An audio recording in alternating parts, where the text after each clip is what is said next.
The moment the final whistle blew and the crowd erupted for my son's game-winning touchdown, I expected him to look for me in the stands the way he had since he was 10 years old.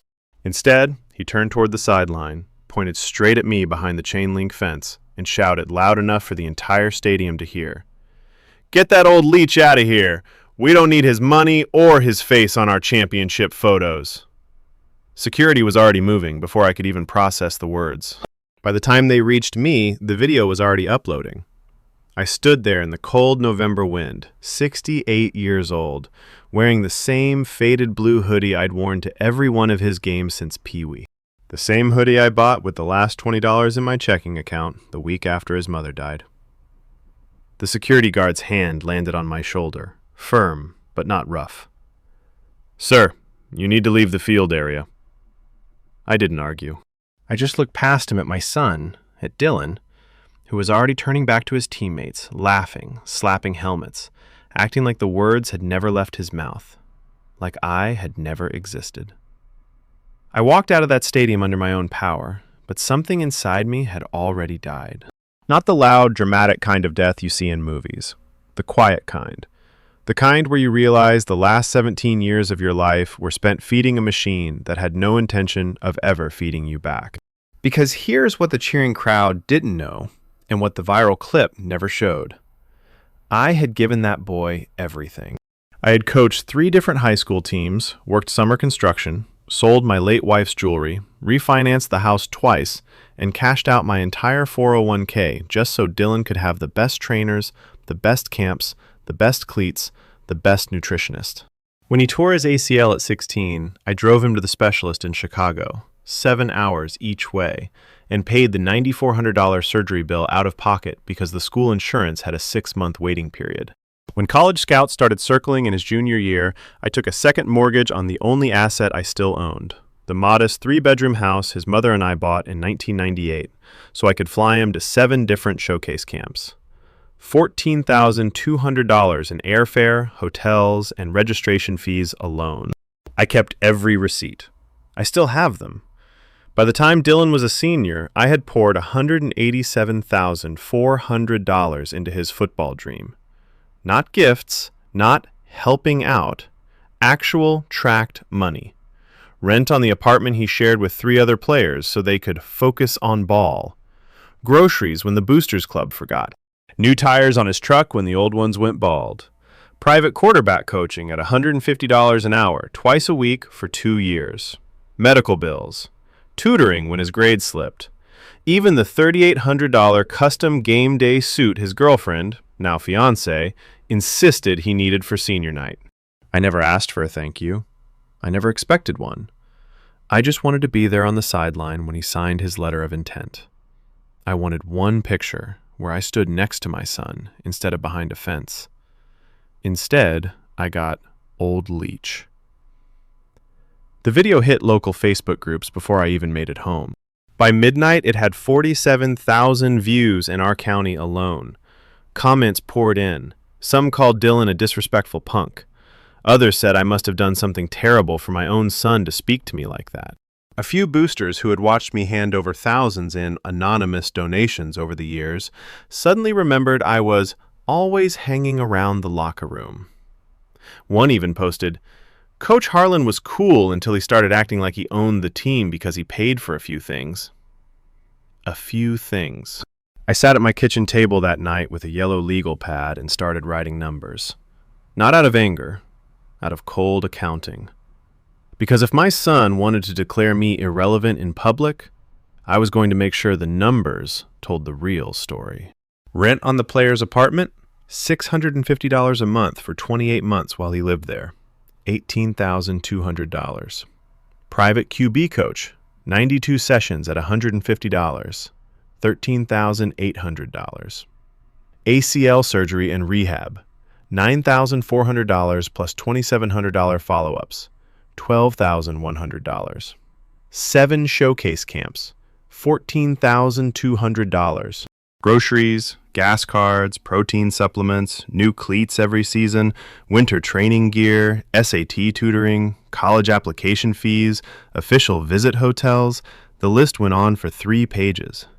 When I added the final column, The total sat there in black ink.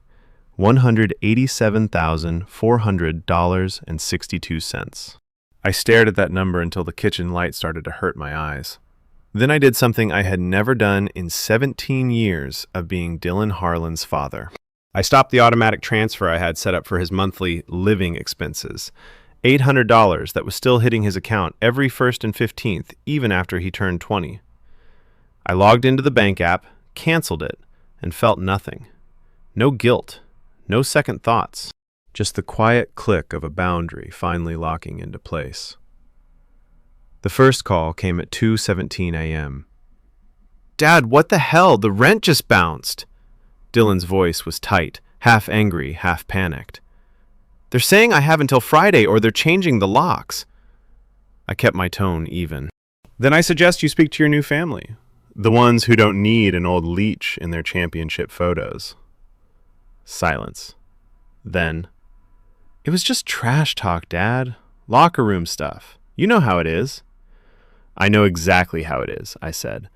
"I also know I'm no longer funding it." He laughed, nervous. "Come on. You're really going to do this over one stupid comment?" "One comment?" I opened the legal pad again, even though he couldn't see it. "That one comment cost you $800 this month, and every month after, until the ledger is balanced." He hung up. By morning, the texts started. First from Dylan, then from his fiancée Kayla, then from Kayla's father, a wealthy car dealership owner who had suddenly become very interested in my son once the college scouts showed up. They all used the same script. "We're family. You're overreacting. This isn't like you." I didn't answer any of them. Instead, I drove to the bank and sat down with the same branch manager who had watched me drain my retirement accounts for years. "Mr. Harlan," she said quietly after I explained, "you understand that once these transfers are stopped, there's no going back." "I'm counting on it," I told her. She printed the last 6 months of statements. I folded them neatly and placed them in the folder with every other receipt I had kept since Dylan was 11. That afternoon, I changed the locks on my house. Not because I expected them to come. I still believed my son had some shred of decency left. But because I was done leaving doors open for people who only walked through them when they needed something. I was wrong about the decency. 3 days later, while I was at the hardware store buying deadbolts, my neighbor, Mrs. Alvarez, called me in a panic. "Harlan, there's a U-Haul in your driveway and some young people carrying boxes out of your garage. They said they're your son's friends." I drove home doing 80 in a 45 zone. When I pulled up, Dylan and 3 of his teammates were loading my old weight bench, the one I had bought for him when he was 14, into the back of a rented truck. Kayla stood on the porch holding a clipboard like she was inventorying my life. I got out of the truck slowly. "What exactly do you think you're doing?" Dylan didn't even look ashamed. "You cut us off, Dad. We need equipment for the college weight program. You always said what's yours is mine." "What's mine was never yours," I said. "It was loaned, and the loan just got called." Kayla stepped forward, voice sweet as spoiled milk. "Mr. Harlan, this is ridiculous. Dylan is under so much stress with signing day coming up. Can we just sit down like adults?" "Adults don't break into houses," I answered, "and they sure as hell don't call their father a leech on camera." One of the teammates muttered something under his breath. I caught the word crazy. I pulled out my phone, hit record, and spoke loud enough for the microphone to catch every syllable. "This is my property.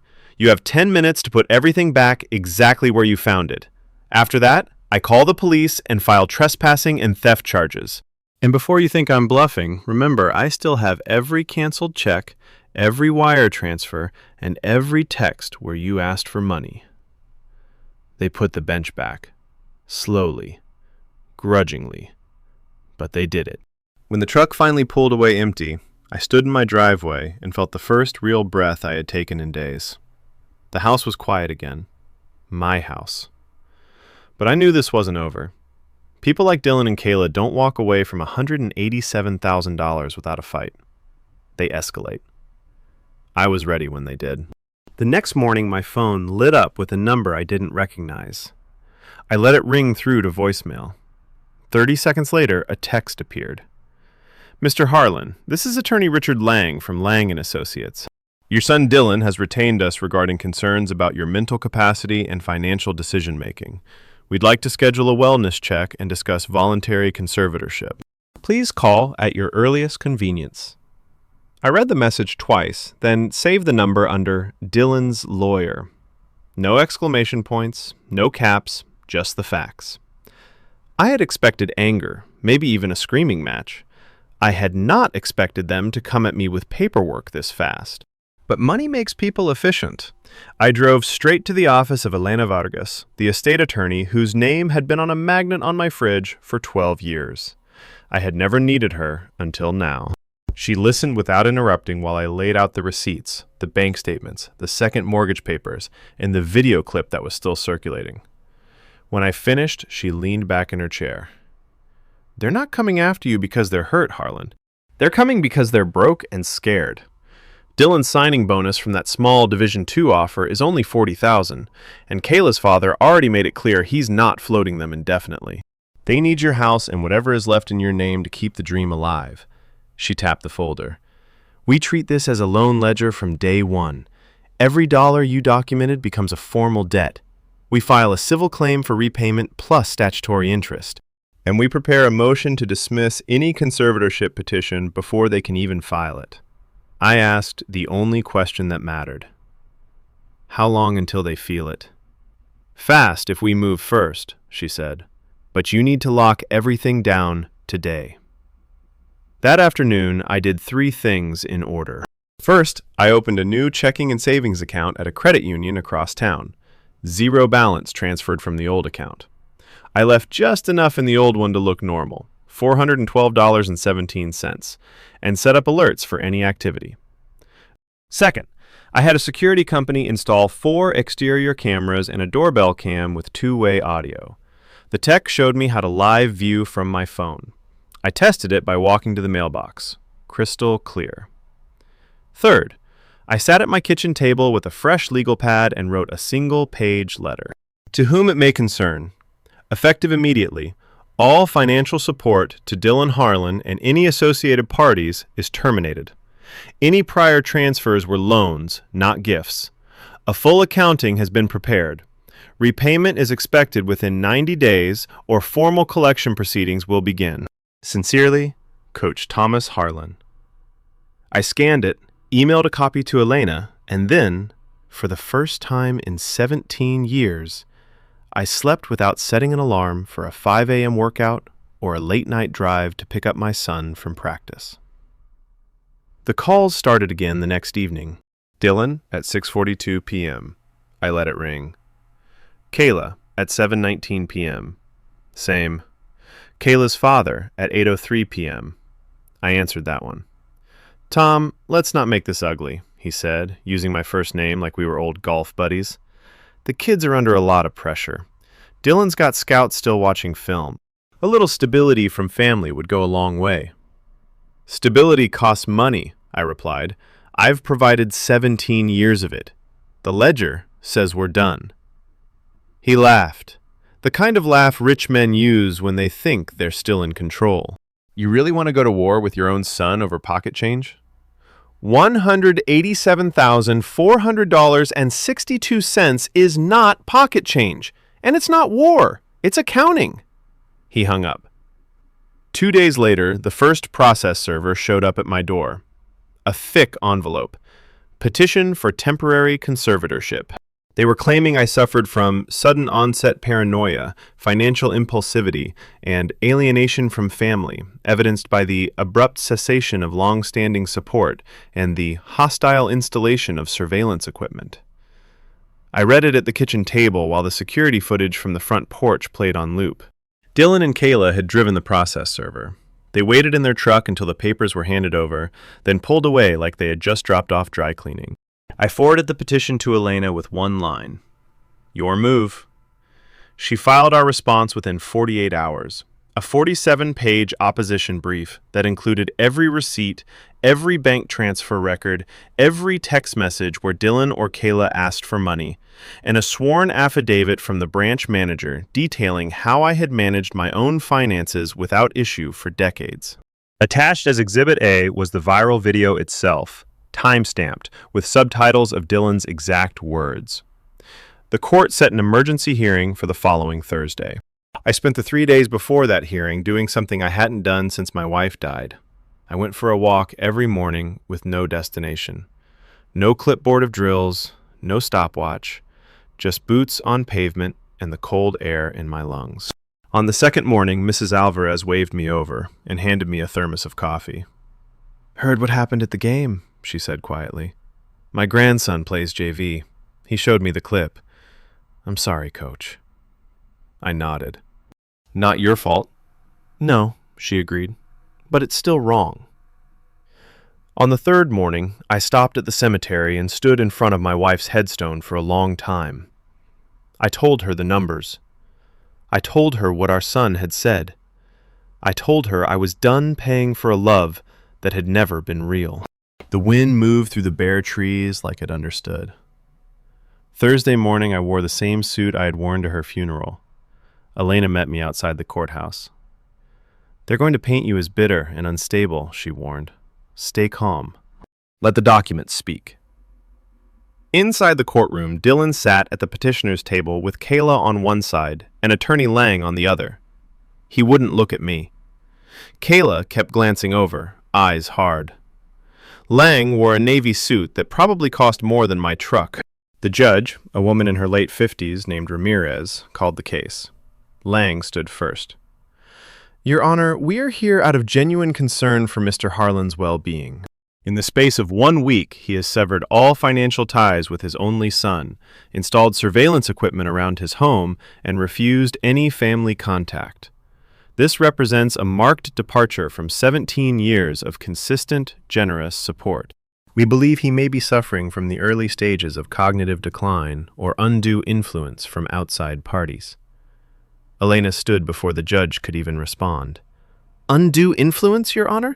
"The only influence at play here is the $187,400.62 my client has already provided. Documented loans, not gifts, which the petitioner now refuses to acknowledge. We have bank records, canceled checks, wire transfers, and text messages spanning years. We also have the petitioner's own public statement calling my client that old leech on the night of the state championship, a statement captured on video and viewed over 200,000 times. She slid a thumb drive across the table. "Permission to publish Exhibit A." The bailiff played the clip on the courtroom monitor. Dylan's voice filled the room, clear and cruel. "Get that old leech out of here. We don't need his money or his face on our championship photos." You could hear the crowd cheer right after, like the words were just part of the game. Judge Ramirez watched the entire clip without expression. When it ended, she looked at Dylan. "Mr. Harlan, is that your voice?" Dylan shifted in his seat. "It was heat of the moment, Your Honor. Locker room talk." "Locker room talk directed at your father in front of hundreds of people?" the judge said flatly. She turned to Elena. "Continue." Elena laid out the ledger page by page. Rent, surgery, camps, equipment, tutoring. She read the totals aloud. When she reached the final number, $187,400.62, Dylan's face went pale. Lang tried to pivot. "Your Honor, even if these were loans, which we dispute, my client is a student athlete with limited means. Forcing repayment at this stage would destroy his future." Elena didn't miss a beat. "Your client had means when he accepted the money. He had means when he used it to impress scouts and impress his fiancée. He does not get to declare bankruptcy on filial responsibility simply because the gravy train is stopped." Judge Ramirez asked for a 10-minute recess. When she returned, she didn't sit down. She stood at the bench and looked directly at Dylan. "Mr. Harlan, I have reviewed the evidence. The court finds no basis for a conservatorship. Your father is lucid, financially responsible, and under no apparent undue influence.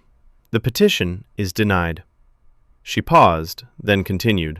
"However, the court also finds that the documented transfers, totaling $187,400.62, constitute enforceable loans. Mr. Thomas Harlan may file a separate civil action for repayment with statutory interest at 8% per annum from the date of each transfer. Any attempt to harass, intimidate, or enter Mr. Harlan's property without permission will result in immediate restraining orders and possible criminal charges." She looked at me. "Mr. Harlan, you are free to manage your affairs as you see fit." I nodded once. "Thank you, Your Honor." Dylan stood up so fast his chair scraped. "This is bullshit! He's my dad! He owes me!" The judge's gavel came down hard. "One more word and you will be held in contempt. Sit down." He sat. Outside the courtroom, Kayla tried to block my path. "You're really going to ruin his life over money?" I looked at her the way I used to look at players who quit in the fourth quarter. "No, Kayla. I'm going to stop ruining mine." I walked past her without another word. That night, the security footage showed Dylan's truck drive by my house 3 times. He never stopped. He never got out. He just circled, like a man who suddenly realized the door he had slammed shut was now bolted from the inside. I sat on my porch with a cup of coffee and watched the red taillights disappear down the street for the last time. The ledger was open on the table beside me. First entry, dated tomorrow. Balance due, $187,400.62 plus interest.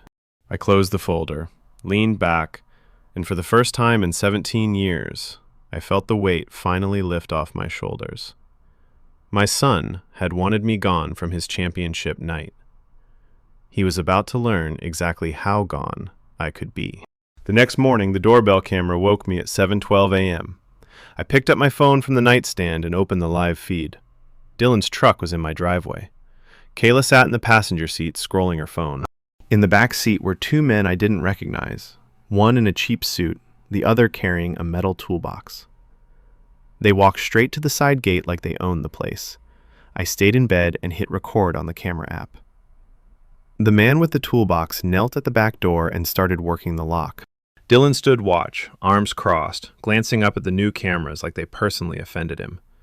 The cheap suit guy tried the front door next. When it wouldn't budge, he pulled out a set of keys.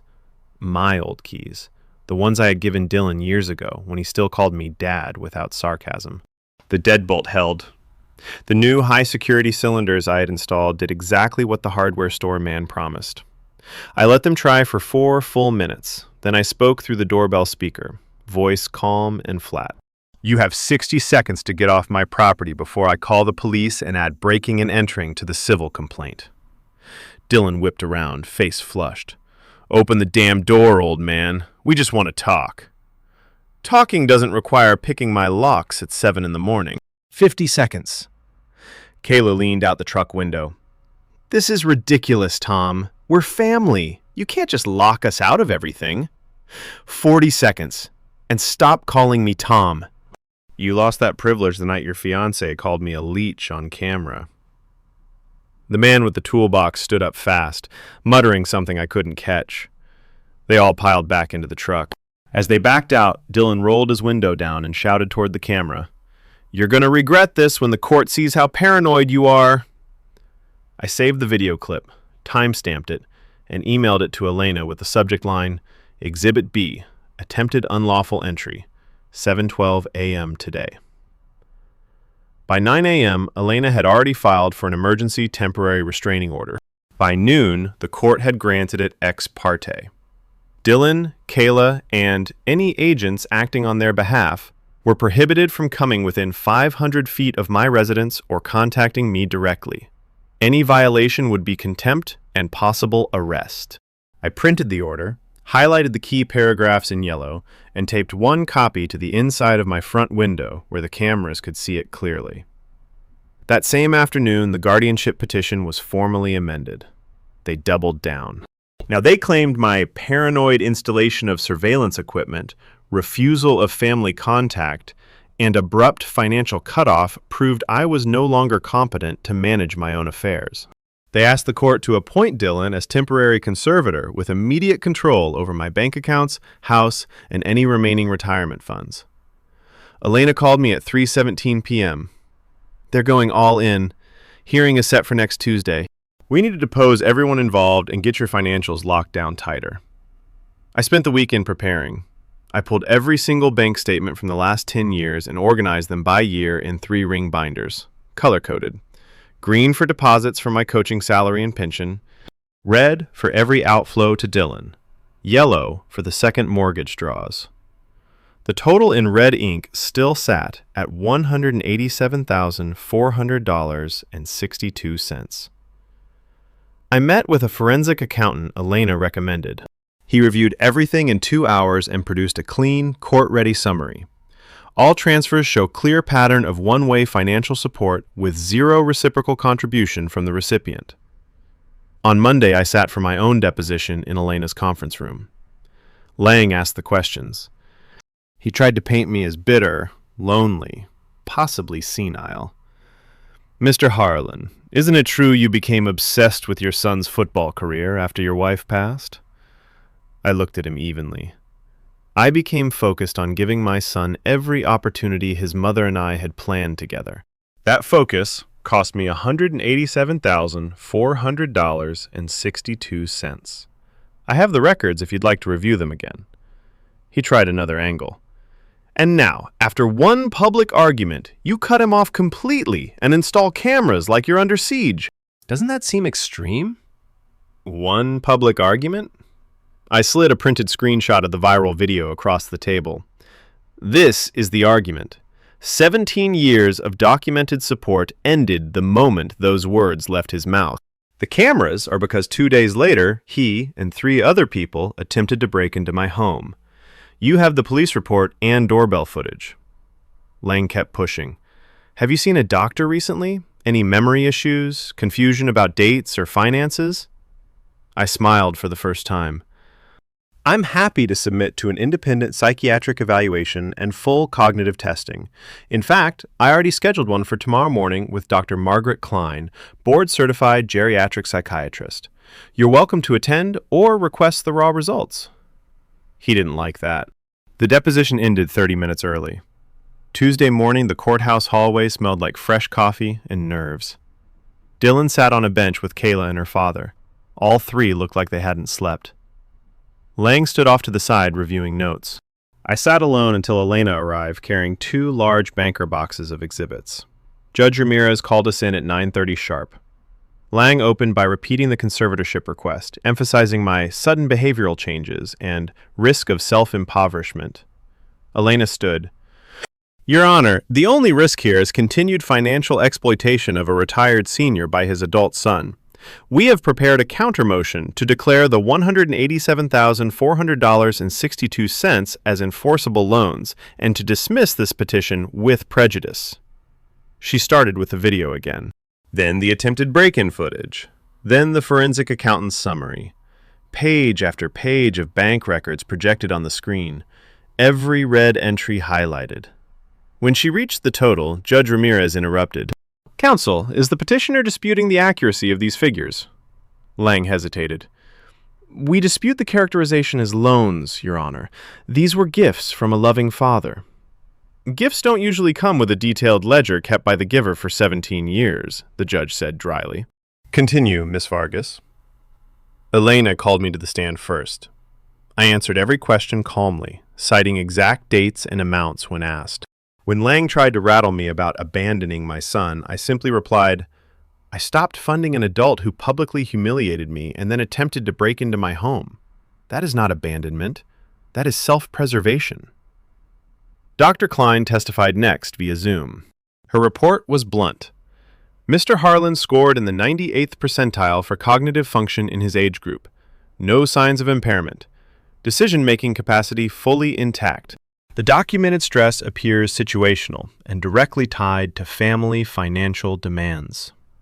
The turning point came when Elena played the doorbell camera audio from the break-in attempt, synced with the time-stamped police report. Dylan's voice filled the courtroom again. "Open the damn door, old man. We just want to talk." Judge Ramirez listened with her chin resting on her hand. When the clip ended, she looked at Dylan directly. "Mr. Harlan, did you or anyone acting at your direction attempt to gain entry to your father's residence without permission on the morning of March 14th? Dylan swallowed. We had old keys. We thought... Answer the question." "Yes, but it was just to talk." The judge turned to Lang. "Counsel, your client's actions directly contradict any claim that they are acting out of protective concern. This petition appears motivated by financial self-interest rather than genuine worry for Mr. Harlan's well-being." She didn't even wait for a rebuttal. "The petition for conservatorship is denied in full. The temporary restraining order is converted to a permanent order for a period of 5 years, renewable upon motion. Mr. Thomas Harlan retains full control of his person and property." She looked at me. "Mr. Harlan, you may proceed with your civil action for repayment of the documented loans. The court will expedite any related filings." Then she looked at Dylan one last time. "Son, I strongly suggest you seek independent counsel and begin making arrangements to address these debts. Courts do not look kindly on adult children who treat their parents as personal ATMs and then cry foul when the tap is turned off." The gavel came down. Kayla started crying. Loud, theatrical sobs. Dylan just stared at the table like the room had emptied of oxygen. I stood up, buttoned my suit jacket, and walked out without looking back. Elena caught up with me in the hallway. "We'll file the civil complaint tomorrow. They'll have 30 days to answer. After that, we can move for summary judgment on the undisputed loan amounts." I nodded. "How long until they feel the first real pressure?" "Once judgment is entered, we can garnish wages, levy accounts, place liens. If he signs any college scholarship, we can attach that too. It won't be pleasant." "Good," I said quietly. It wasn't pleasant watching my retirement disappear year after year. That evening, the security cameras caught Dylan's truck driving past my house again. Slower this time. No shouting, just a long, silent pass. I sat on the porch with the permanent restraining order folded in my lap and watched the taillights disappear around the corner. Inside, the house was quiet. No more 2 a.m. calls asking for rent money. No more guilt texts about family. No more pretending that love could be measured in wire transfers. I opened the ledger one last time and wrote today's date under the final column. Balance due, $187,400.62, plus 8% compounded interest. I closed the book, set it on the shelf next to my wife's photo, and spoke to the empty room the way I used to talk to my players in the fourth quarter when the game was still winnable. Game over, son. Time to learn how to play without a safety net. For the first time in 17 years, I slept straight through the night. The civil complaint was filed the next morning at 9:15 a.m. Elena handed the clerk the thick packet herself. 187 pages of exhibits, the forensic accountant's affidavit, every bank record, every text message, and the permanent restraining order as supporting evidence that the family relationship had already been adjudicated. Within 48 hours, Dylan was served at the apartment he could no longer afford. Kayla posted a tearful video on her private Instagram story. I saw it because one of my former players still followed her and forwarded it, calling me heartless and vindictive. The comments from their circle were predictable. "He owes you everything. Blood is thicker than water. Old people get mean when they retire." I didn't watch it more than once. I simply forwarded the link to Elena with the note, "Additional evidence of public harassment in violation of the restraining order." The college scouts who had been circling Dylan suddenly went quiet. One assistant coach from the Division II program texted me directly. We had known each other for years on the circuit. "Coach Harlan, heard about the situation. We're pausing Dylan's offer pending resolution of the financial issues. We can't have that kind of distraction in the locker room." I replied with one line. "Understood. Thank you for the professionalism." Dylan's world was shrinking fast, and he still hadn't filed an answer to the complaint. On day 29, one day before the deadline, Lang filed a motion to dismiss, claiming the transfers were conditional gifts and that any repayment demand was retaliatory elder abuse. Attached were affidavits from Kayla and her father swearing that I had always promised to support Dylan through college, and that my sudden cutoff proved I was unstable. Elena laughed when she read it. They just handed us summary judgment on a silver platter. We filed our opposition with a new exhibit, the deposition transcript where Dylan himself admitted under oath that he had never repaid a single dollar and had expected the support to continue indefinitely. The judge scheduled oral arguments for the following Friday. That week, I did two things that felt like reclaiming pieces of myself I had lost somewhere on the bleachers. First, I called the rival high school across town, the one whose team I had beaten 42-7 in last year's playoffs. The head coach had retired suddenly. They were looking for an assistant defensive coordinator. I drove over, sat in the athletic office, and told the principal exactly what had happened. No embellishment, just the numbers and the courtroom ruling. He hired me on the spot at $42,000 a year, less than half what I used to make running my own program, but it was honest work and it didn't require me to finance anyone's dreams but my own. Second, I listed the second mortgage payoff on my calendar for automatic withdrawal from the new account. The house was now free and clear for the first time since Dylan was 12. I walked through every room that weekend, touching the walls my wife and I had painted together, and decided the guest room would become a small home office. No more trophies of Dylan's on the shelves. I packed them in a box and left it on the porch with a note for the trash pickup. Friday morning, the courtroom was quieter this time. No Kayla, no dramatic sobbing, just Dylan, Lang, Elena, and me. Lang argued first, repeating the conditional gift theory and claiming my actions had caused Dylan severe emotional distress that was now affecting his athletic performance. Elena stood and placed a single sheet on the judge's bench, our proposed order for summary judgment. Your Honor, the petitioner has offered zero evidence contradicting the documented transfers or the intent behind them. Every text message shows repeated requests for money framed as emergencies. Every bank record shows one-way movement from my client's accounts to the petitioner's. There is no genuine issue of material fact. The transfers were loans. Judgment should be entered today. Judge Ramirez didn't even call for rebuttal. She read the motion for less than 2 minutes, then looked up. Motion for summary judgment is granted. Judgment is entered in favor of plaintiff Thomas Harlan in the amount of $187,400.62, principal plus 8% compounded interest from the date of each transfer. Post-judgment interest shall accrue at the statutory rate. The defendant shall provide a full accounting of all assets within 14 days or face contempt proceedings. Wage garnishment, bank levies, and property liens are authorized immediately upon entry of this order. She signed the order right there on the bench and slid it to the clerk. Dylan sat frozen. Lang whispered something urgent in his ear. Dylan shook his head once, then stood up and walked out without looking at me. Elena turned to me in the hallway. We can start collections next week. The apartment complex already filed an eviction notice against him for non-payment. His truck note is 30 days past due. This judgment will accelerate everything. I nodded. Let it. The first levy hit his checking account 4 days later. $1,247.83. All that remained after rent and groceries. The bank sent me the check. I endorsed it straight to the judgment balance and mailed the stub to Elena.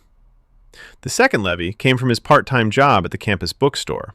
$312 every 2 weeks. Small, but steady. Then the truck was repossessed. I saw the photo on the local tow company's public Facebook page. Dylan standing on the curb in the rain while they hooked up his lifted F-150. The comments were brutal. Some kids from his old high school recognized him and piled on.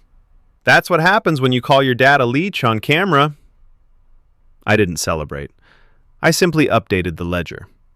Balance remaining, $172,319.47, and falling. 2 weeks after the judgment, Elena called me at 7:30 p.m. They want to settle. I was sitting on the porch watching the security feed. How much? 50 cents on the dollar. They're offering $93,700 cash from Kayla's father in exchange for a full release and dismissal of further collection. I laughed once, short and dry. Tell them the judgment is non-negotiable. Every dollar plus every day of interest. If they want to avoid garnishment, they can sell the engagement ring, the custom cleats, the game-used helmet collection, whatever they have to liquidate. But I will not discount the debt my son created.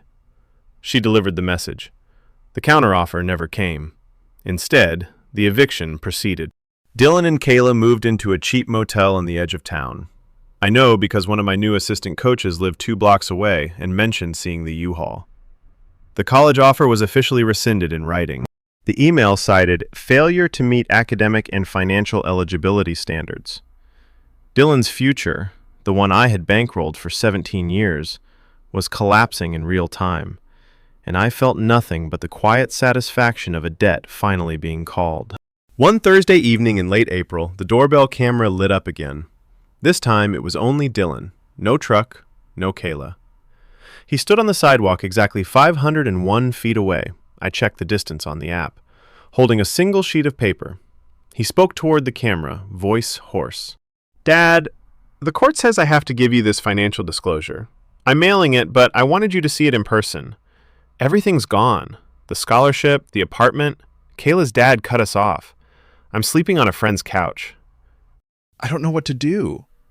He paused, then added the line I had waited 17 years to never hear again. "I'm sorry about what I said at the game. I was stupid. I thought you'd always be there." I pressed the talk button on the app. My voice came through the speaker clear and steady. "The judgment doesn't care about sorry, Dylan. It cares about numbers. Mail the disclosure to my attorney. If you violate the 500-foot restraining order again, I will have you arrested. There is nothing left to discuss." He stood there another 10 seconds, shoulders slumped, then turned and walked away. I watched the footage until he disappeared around the corner. Then I went inside, opened the ledger one final time, and wrote today's date under the interest column. The house was quiet. The camera showed an empty street. My new coaching whistle hung on the hook by the door, ready for Monday's practice. I closed the book, placed it on the shelf beside my wife's photo, and spoke to the empty room the same way I used to address the team after a hard loss. "You wanted me gone from your sideline. Congratulations. I'm gone. Now learn how to stand on your own 2 feet, the way I taught you before you ever put on pads." For the first time since that championship night, I felt the weight of 17 years finally lift completely. The old leech had become the man who finally said no. And the game, my game, was mine again. The collections machine moved with the cold precision of a well-run defense. Within 10 days of the judgment, the first wage garnishment order hit Dylan's part-time job at the campus bookstore. 25% of every paycheck, $78 every 2 weeks, began routing straight to the court clerk.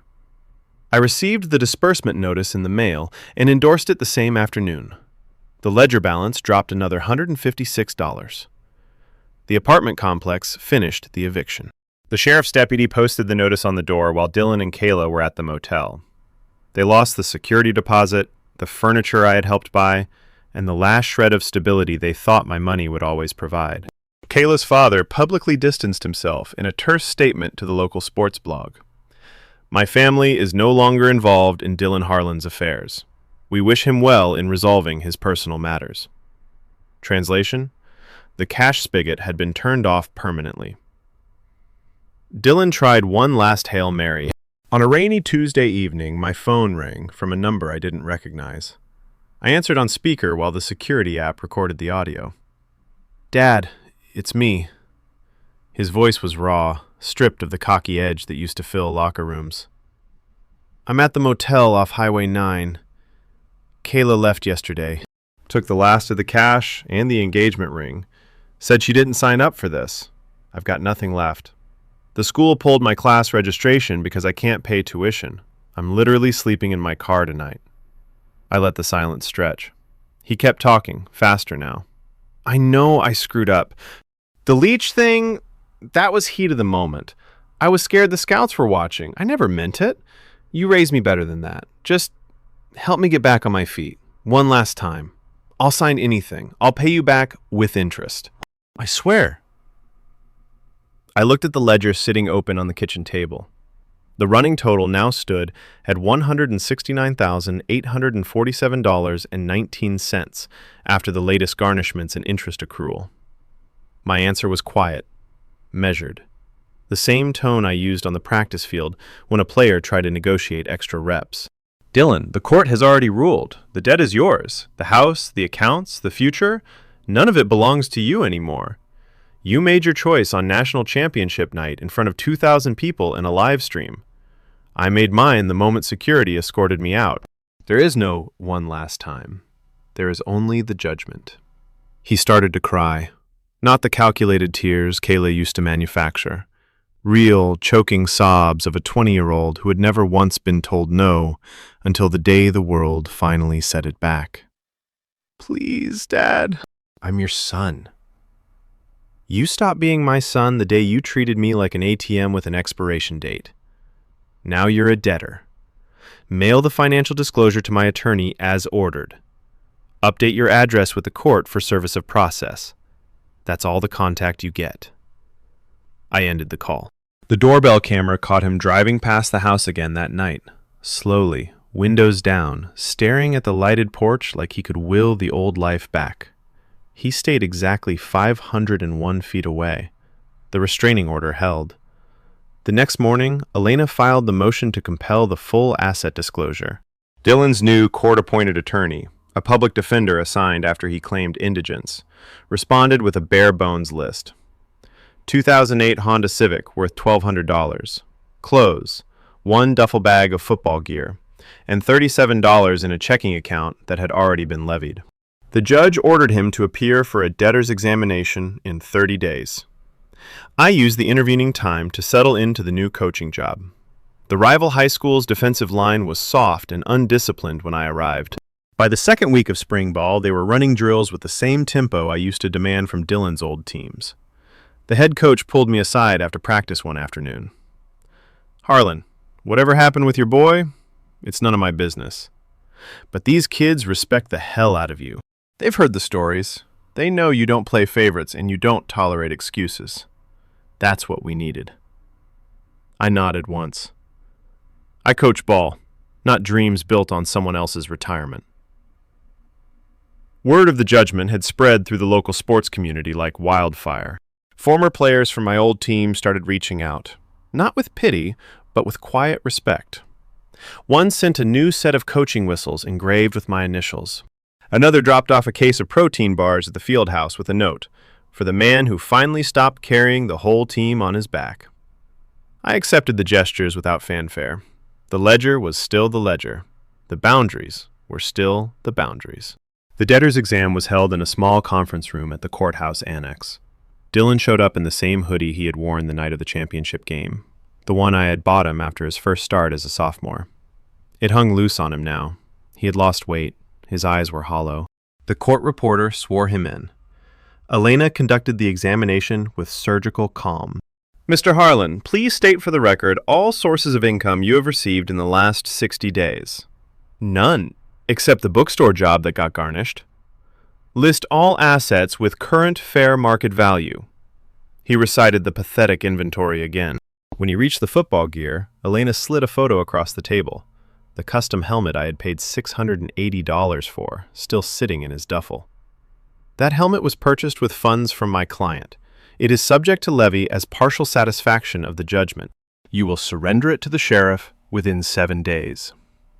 Dylan's public defender started to object. The judge cut him off. Overruled. The helmet is traceable proceeds of the loaned funds. Turn it over.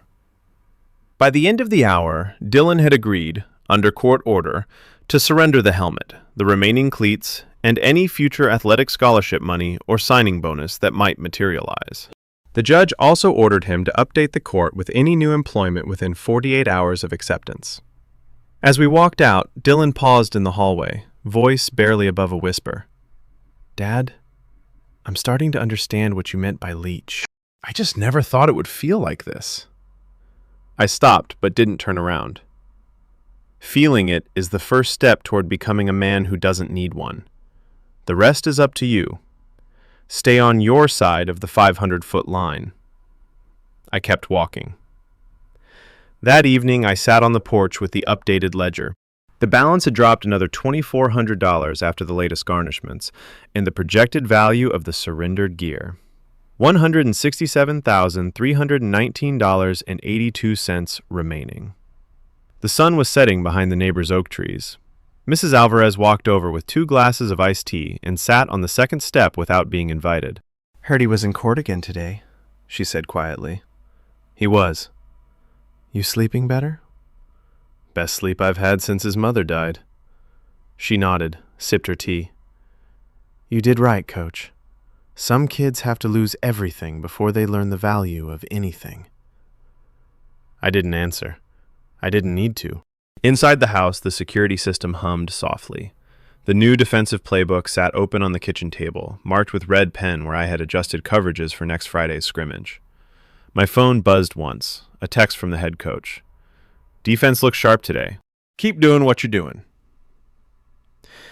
I set the ledger aside, picked up the playbook, and for the first time in years, I felt the old fire return. Not for someone else's future, but for my own. The man who had spent 17 years as a walking ATM had finally closed the account. The coach who once financed every dream but his own was back on the field, this time on his own terms, with his own boundaries, and with a ledger that would be paid in full. Dylan wanted me out of his championship photos. He had gotten his wish, and I had finally gotten my life back. The debtor's examination had stripped away the last of Dylan's illusions, but the real pressure was only beginning. 2 weeks later, the sheriff executed the levy on the custom helmet and the remaining game-used gear. Dylan showed up at the station with the items in a black trash bag, eyes down, shoulders rounded like a man carrying his own coffin. The deputy logged everything, photographed it, and sent me the receipt. I didn't go to witness it. I didn't need to. The ledger simply updated. $3,850 credited from the auction value of the equipment. Balance now stood at $163,469.82. The court clerk began mailing disbursement checks every 30 days, small, steady bites out of the debt. Each one I endorsed and deposited without ceremony. No victory dance. Just the quiet satisfaction of arithmetic finally working in my favor. Dylan found another part-time job, washing dishes at a diner on the night shift. The garnishment followed him there within 48 hours, another $112 every 2 weeks. The diner manager, an old friend from my coaching days, called me privately. "Harlan, the kid looks like hell. He's sleeping in the storage room some nights. You really going to keep taking every dime?" I answered the same way I answered every player who ever begged for another chance after missing assignments. He took every dime of my retirement for 17 years. The court decided the math. I'm just enforcing it. The manager didn't call again. Summer came and the rival high school's summer camp started. I ran the defensive backs and linebackers every morning at 6:30 a.m. The kids, 16 and 17-year-olds with dreams almost as big as Dylan's once were, listened when I spoke. They saw the gray in my hair and the steel in my voice, and they respected it. One sophomore cornerback asked me after practice why I left my old program. I gave him the short version. I stopped paying for other people's touchdowns. He nodded like he understood more than he should have at that age. July brought the first real court hearing on the ongoing collections. Dylan's public defender filed a motion to modify the judgment, claiming undue hardship and asking the court to cap monthly payments at $200 so he could maintain basic living expenses. Elena and I walked into the same annex courtroom. Dylan sat alone this time. No Kayla, no father-in-law, no teammates, just him in the same faded hoodie, now frayed at the cuffs. The judge, not Ramirez this time, but an older man named Whitaker, who had a reputation for no-nonsense enforcement, reviewed the motion in silence. "Mr. Harlan," he said, looking at Dylan, "you have a final judgment against you for over $163,000. You have made no voluntary payments. You have attempted to evade service. You have publicly humiliated your father on camera. Explain to me why this court should now protect your comfort at the expense of his retirement. Dylan's voice cracked when he answered. Because he's my dad. And I was stupid. I know that now. But if you take everything, I'll never get back on my feet. I'll never pay him back. Judge Whitaker leaned forward. Son, the time for getting back on your feet on someone else's dime ended the day you called him a leech in front of the entire stadium. The judgment stands. Motion to modify is denied. Payments remain at 25% of gross earnings from any source, plus any lump sums from asset sales or future athletic earnings. Failure to report new income will result in contempt and possible jail time. He banged the gavel once. Next case. Dylan didn't move for a long moment. When he finally stood, his eyes met mine for the first time since the championship night. There was no anger left in them, only exhaustion, and something that looked dangerously close to understanding. He walked out without speaking. August arrived with the first fall practice. I threw myself into installing a new Cover 2 scheme that had been rattling around in my head for years, but I had never had time to perfect while I was busy funding Dylan's private coaches. The defense started clicking. The head coach gave me the keys to the film room and told me to run it however I saw fit. One Friday night in early September, the team played its first scrimmage against a crosstown rival. I stood on the sideline in a fresh polo with the new school logo, whistle around my neck, clipboard in hand. No one pointed at me. No one whispered, "Old leech." The parents in the stands cheered when our defense forced a 3-and-out in the first series. After the scrimmage, a local sports reporter asked for a quick quote. Coach Harlan, you left your old program under some difficult circumstances. How does it feel to be back on the field? I looked straight into the camera the way I used to look at Dylan when he needed to hear hard truth. It feels like I finally stopped coaching someone else's future and started protecting my own. The game is better when everyone pays their own way. The clip ran on the evening news. A few people texted me congratulations. None from Dylan. October brought the first major lump sum payment. Dylan had quietly sold his remaining football memorabilia, game jerseys, signed footballs, even the state championship ring he had received before the scandal fully broke, through an online auction. The sheriff's office seized the proceeds, $11,400. It hit the judgment balance like a safety blitz. New total, $149,872.31. I received the notice on a cool Tuesday morning. I drove to the bank, deposited the check, and then did something I hadn't done in years. I bought myself a new pair of coaching shoes. Not the cheap ones, the good ones with the extra arch support. $189. I didn't feel guilty. I felt entitled. That same week, Elena called with an update. Dylan's new girlfriend, some girl from the diner, tried to co-sign a loan for him. The bank ran his credit. The judgment showed up. They denied it. He's learning that doors close when your name is attached to almost $150,000 in court debt. I thanked her and hung up. November rolled around again, 1 year to the day since the championship game that had ended my old life. I stood on the home sideline for our biggest game of the season. The stands were packed. My new team was 7-1. The defense I had rebuilt led the conference in sacks and turnovers. During the pregame warm-ups, one of my linebackers, a senior who reminded me a little too much of Dylan at that age, jogged over. Coach, my dad wants to know if you need anything. He said you helped a lot of guys back in the day and never asked for anything back. I put a hand on his shoulder pad. Tell your dad I'm good. I finally learned how to ask for what's mine. Now go make that tackle on the first series. He grinned and ran back to the huddle. We won 28-10. The defense forced 4 turnovers. I shook hands with the opposing coach afterward and accepted the game ball from my players in the locker room. No one called me a leech. No one treated me like an ATM.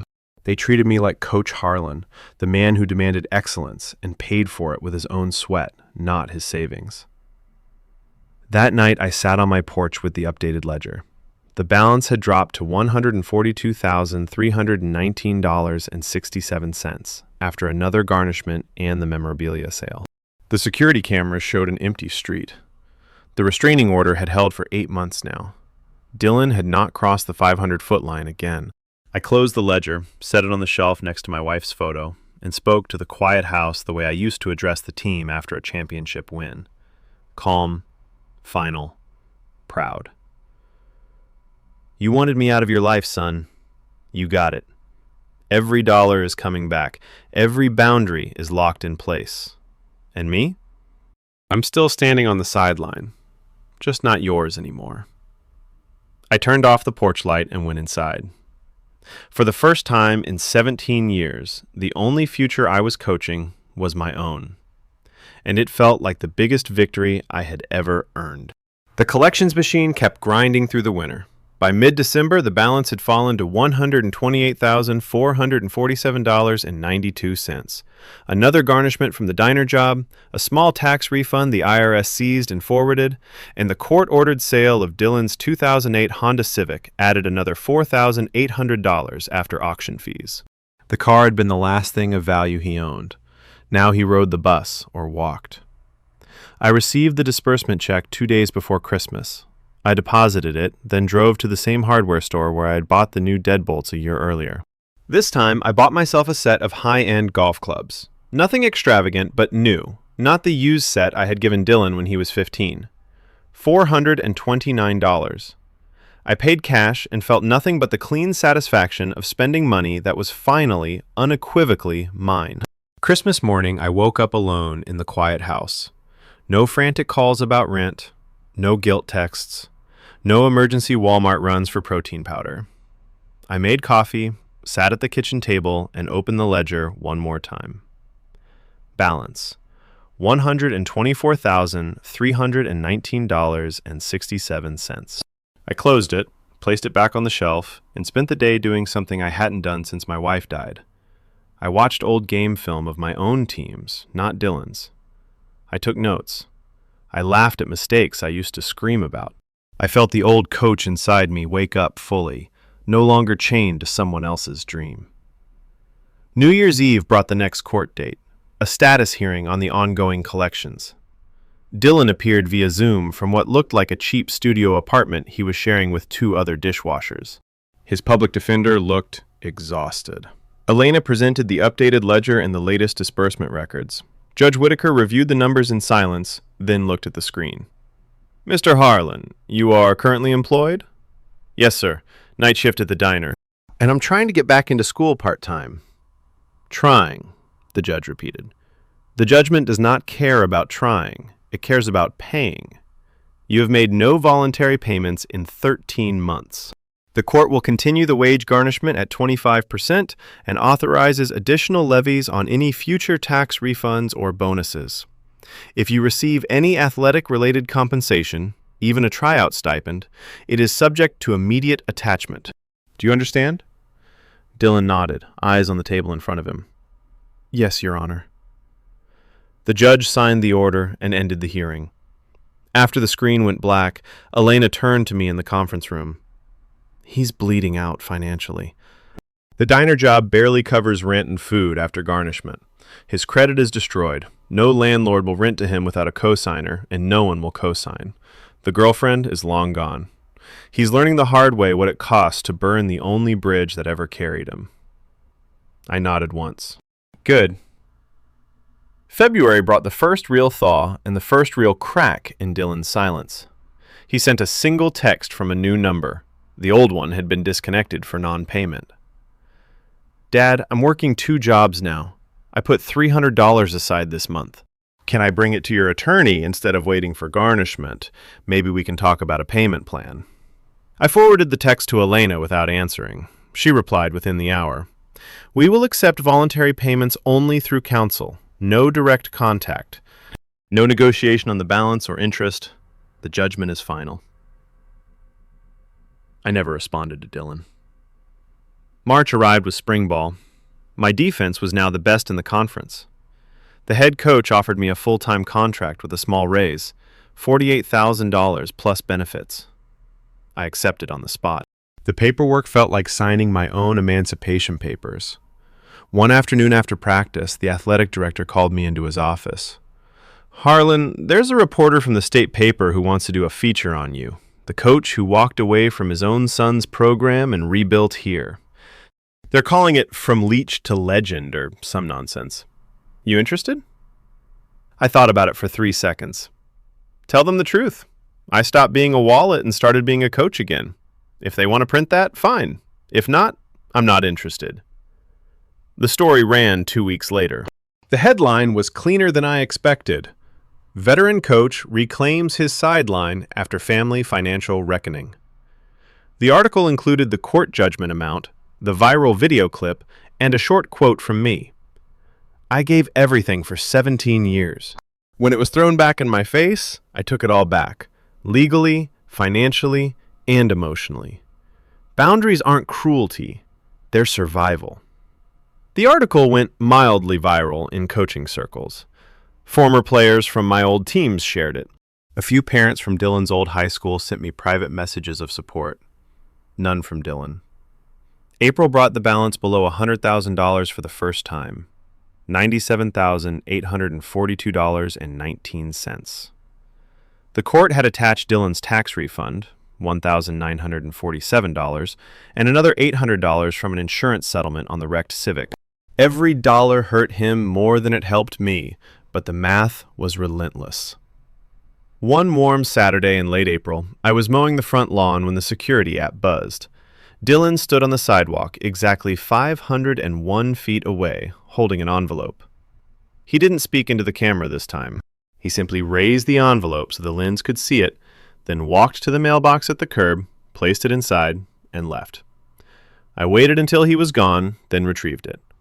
Inside was a handwritten note and a money order for $450. Dad, this is from my pay after rent and food.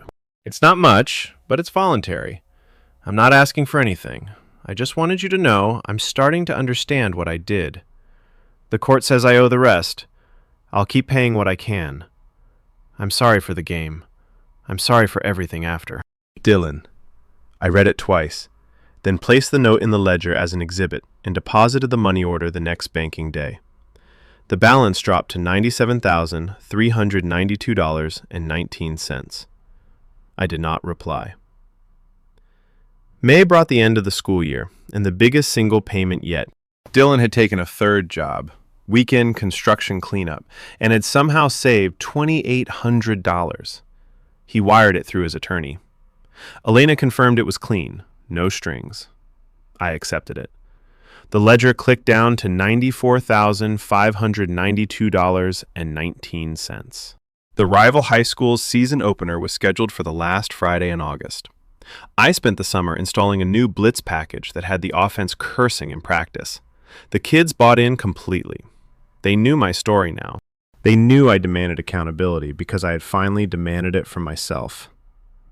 The night before the opener, I sat on the porch with the ledger one last time. Balance, $91,319.67. I closed the book and set it on the shelf for good. The debt would continue to be paid, but I no longer needed to watch every dollar. The machine was running on its own. I looked at my wife's photo and spoke quietly. He's paying, love. Not with love, but with money and consequences. That's all he has left to give. And me? I'm finally free. The next evening, I stood on the sideline in the new stadium lights. The crowd was loud. My defense took the field first. The opposing quarterback never saw the blitz coming. Sack on first down. The stands erupted. After the game, a 35-7 win, the players carried me off the field on their shoulders. Not because I was someone's father, because I was their coach. I let them. Later, in the quiet of my truck, I checked the security app out of habit. The street was empty. No circling trucks. No desperate visits at 501 feet. The old leech was gone. In his place stood a 69-year-old coach who had finally stopped funding someone else's dream and started living his own. The boundaries were iron. The ledger was being paid. And the man who once gave everything away had taken it all back. Every dollar, every minute, every ounce of self-respect. Game over. I drove home under the stadium lights, windows down, radio off, breathing the cool night air like it was the first real breath I had taken in 17 years. The final chapter of the ledger closed on a quiet October afternoon, 2 years after that championship night. The balance had reached zero.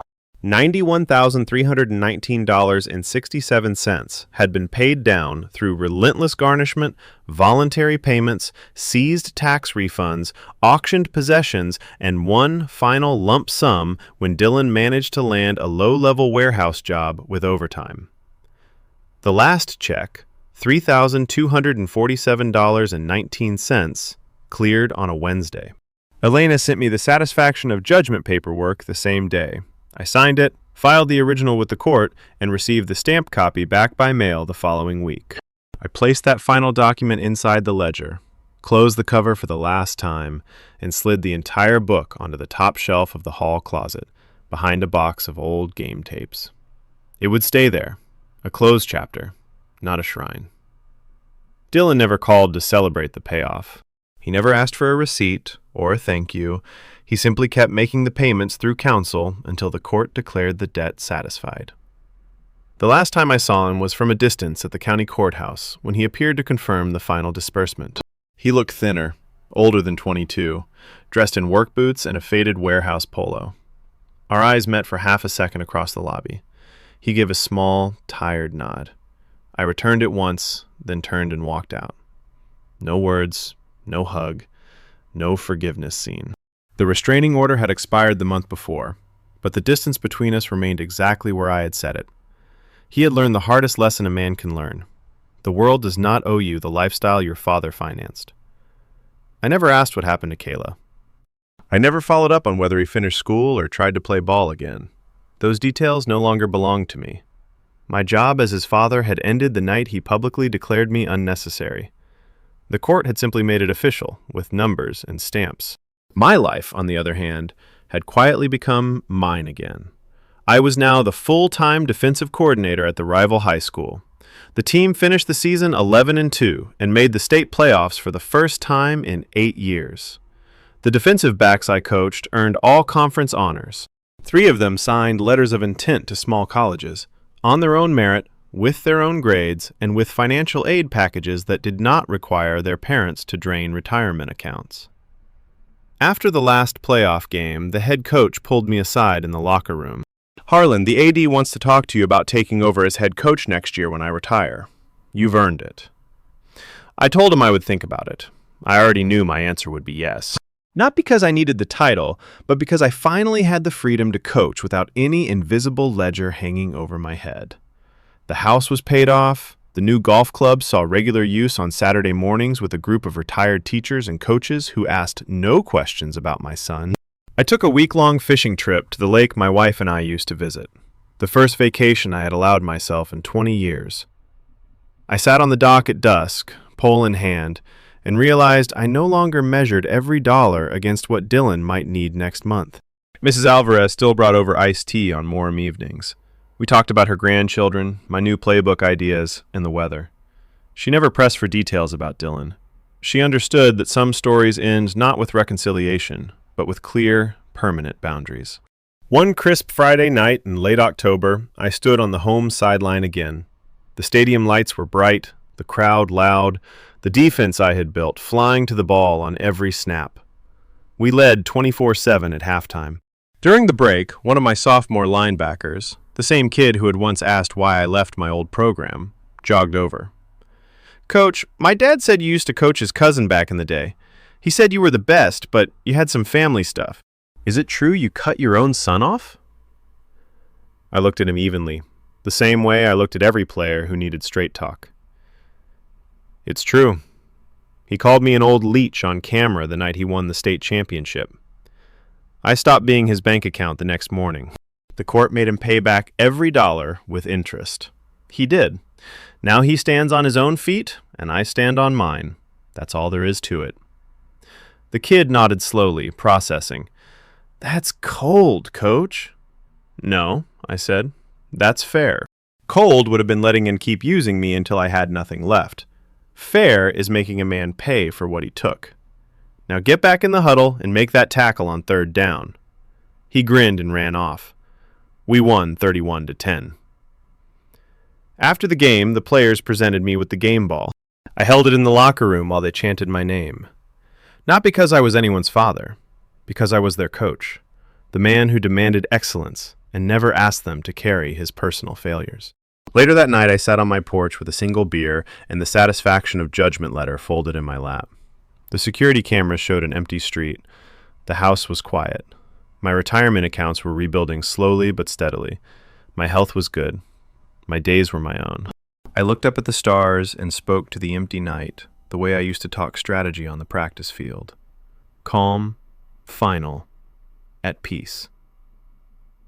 "You wanted me gone from your sideline, Dylan. You got exactly what you asked for.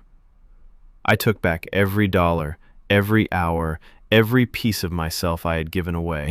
You paid the debt. I paid the price of learning too late. Now we both live with the consequences. I hope you become the kind of man who never needs to call another person a leech. As for me, I'm finally the man I should have been all along." I finished the beer, stood up, and walked inside. The ledger was closed. The boundaries were iron. The old walking ATM had retired for good. And Coach Thomas Harlan, 69 years old, debt-free, and fully in control of his own life, was back where he belonged, on the sideline, calling his own plays for his own team. For the first time in 17 years, the only future I was building was mine, and it felt like the sweetest victory I had ever earned.